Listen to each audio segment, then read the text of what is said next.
Hello everybody, this is the Twins of Destruction, and today we are going to give our thoughts and opinions on Assassin's Creed Odyssey. We waited a bit before making this video so we can let the information sink in and we can think about all that we have heard and saw. Everything in this video is our opinion, as stated by two huge Assassin's Creed fans.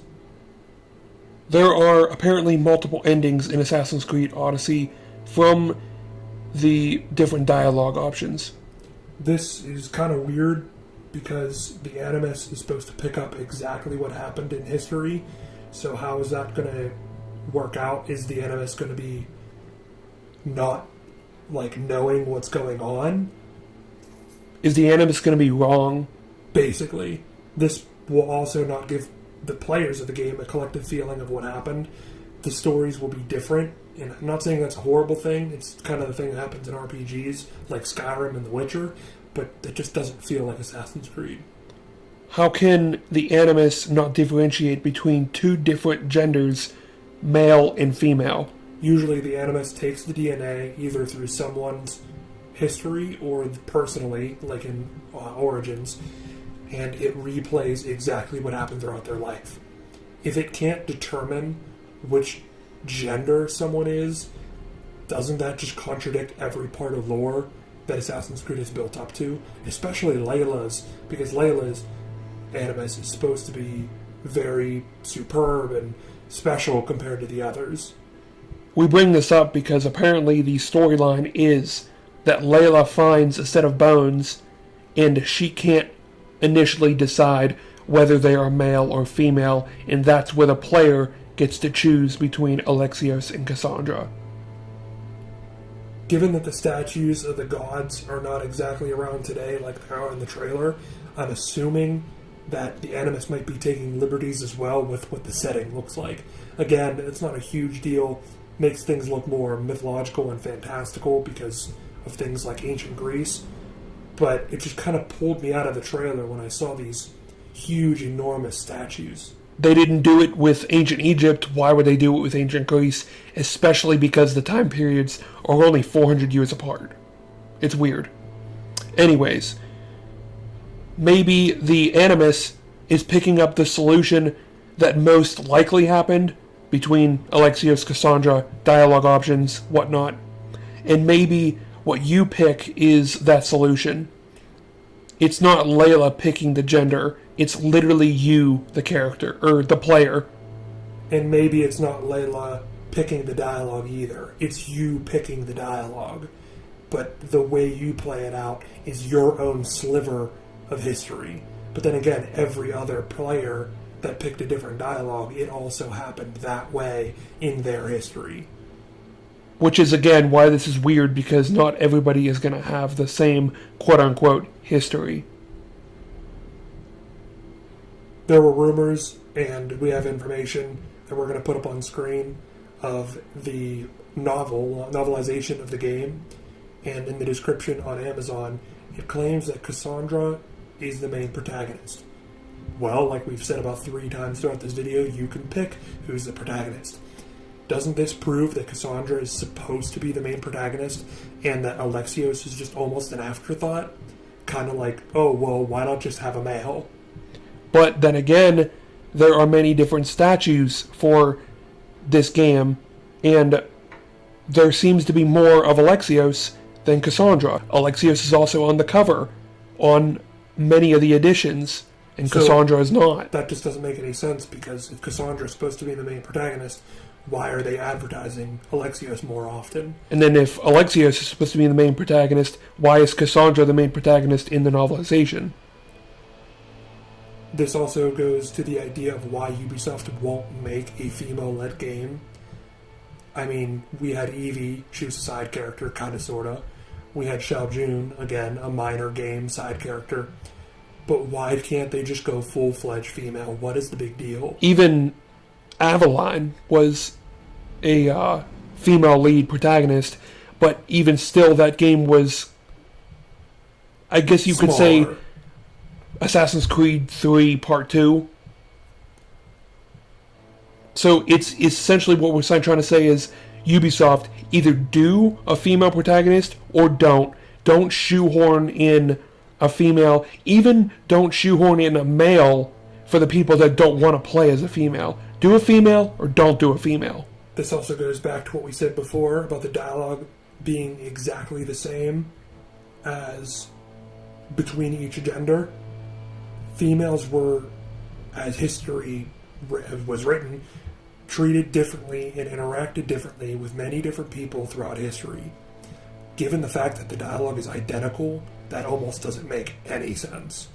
You're seen as a Spartan, not a female Spartan, not a male Spartan, and if you're not seen as a specific gender, then what are you? You're literally just the protagonist. There's no uniqueness between the genders. When you played as Evie, you were Evie. When you played as Jacob, you were Jacob. They were two different people. Now you're just the protagonist. Apparently stealth is also gone now. Leonidas' spear is apparently your quote-unquote hidden blade, and it can be upgraded like Bayek's hidden blade in Origins. You can actually see, just like Bayek's hidden blade, the style of the spear literally changes from a broken spear tip to a full-fledged looking weapon with a metal hilt and everything. Modern day even might as well be scrapped. Apparently the cutscenes are completely skippable, and it was also revealed in an E3 interview that it's completely skippable for people that don't like modern day. Well, guess what? Modern day is a part of Assassin's Creed, whether you like it or not.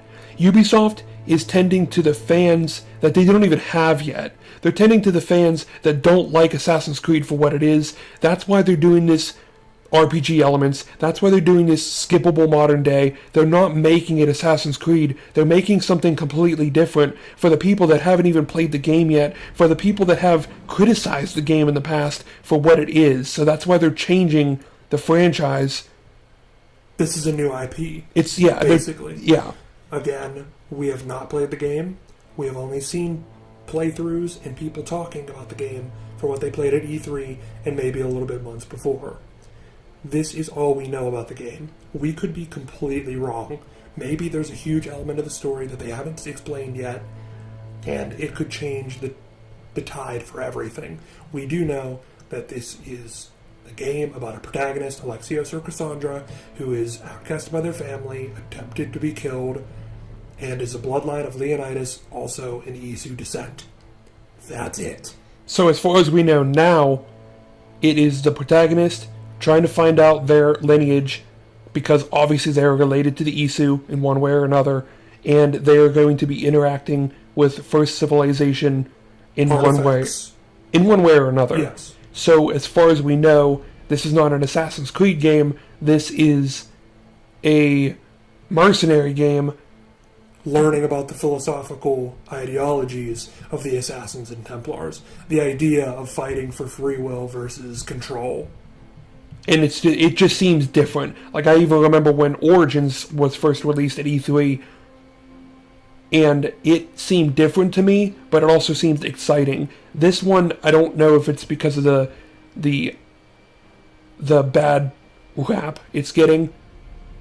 It just seems different. Origins was the origins of the Brotherhood, and now they're going 500 years before that to show the origins of the fight for free will. It almost seems like an afterthought. It's so confusing when you go from... It should have been in reverse. Odyssey should have came out first to explain the origins of the fight for free will. At this time, Xerxes I has already been killed. Darius, using a hidden blade, the assassin Darius, killed Xerxes I in about 30 years before this game takes place, in the 460s BC. This game takes place in 430s BC. So Darius should be well and alive. With the success of the first Hidden Blade, he should have expanded the Assassin Brotherhood even further. Again, they weren't really assassins, they were merely fighters of free will, but the simple fact that Darius' Hidden Blade was in Origins, which was, I thought, a really good tie-in. It was passed down to Cleopatra. Cleopatra was able to find it. Maybe Darius is mentioned in this game. Maybe the assassination of Xerxes is mentioned. Just as of now, just leaves a really bad taste in my mouth. And I'm not trying to speak for other fans, because other fans have ideas and, thoughts about what they feel should be in a game. Again, this is our opinion. We hope you guys enjoyed listening to all of this rambling. And if you enjoyed, please like and subscribe. Whatever your opinion is, put it down in the comments down below, and we'll make sure to apply as soon as possible. Thank you guys for watching.